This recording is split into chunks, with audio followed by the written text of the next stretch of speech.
आणि जिल्हा परिषद पंचायत समितीमध्ये देखील मोठ्या प्रमाणावर आपले कार्यकर्ते पदाधिकारी निवडून पण आणले आणि इतरही पक्षातल्या लोकांचा प्रवेश आज शिवसेनेमध्ये मराठवाड्यातला झालेला आहे. निवडणुकीच्या तोंडावरती नेहमी पक्षप्रवेश होत असतात.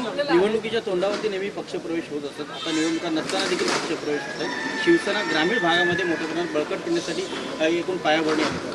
खरं म्हणजे बघा, निवडणुकाच्या पूर्व काळामध्ये निवडणूक काळामध्ये प्रवेश होत असतात, परंतु निवडणुका झाल्यानंतर देखील एका विश्वासाने या ठिकाणी लोक येत आहेत.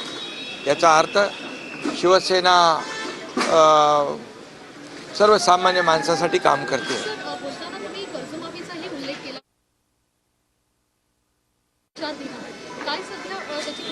शेतकऱ्यांच्या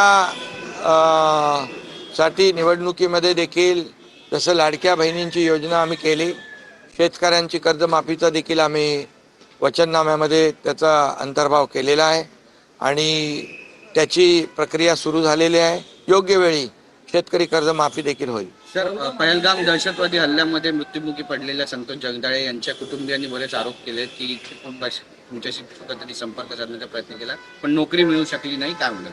अतिशय दुर्दैवी हल्ला पहलगामला झाला. मी स्वतः तिकडे गेलो होतो आपल्या लोकांना तिथून रेस्क्यू करण्यासाठी महाराष्ट्रातल्या.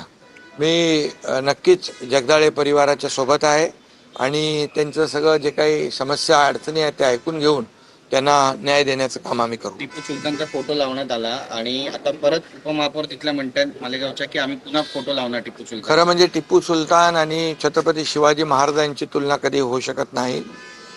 छत्रपती शिवाजी महाराज हे महाराष्ट्राचं आराध्य दैवत आहे आणि छत्रपती शिवाजी महाराजांच्या आदर्शावर आपण कारभार करतोय. त्यामुळे छत्रपती शिवाजी महाराज आणि इतर कुठलेही राजे टिपू सुलतानची तर बरोबरी होऊ शकत नाही.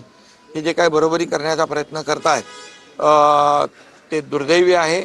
मी त्यांचा निषेध करतो आणि खरं म्हणजे मतांच्या बँकेसाठी, वोट बँकेसाठी अशा प्रकारचं काही लोकांचं जे काही प्रयत्न आहे आणि समाजामध्ये दुही निर्माण करण्याचं जे कोणी लोक काम करतात, कायदा सुव्यवस्था अबाधित राखण्याचं काम सरकार नक्की करेल आणि अशा प्रकारच्या वृत्ती आहेत त्यांच्यावर देखील अंकुश लावण्याचं काम करेल.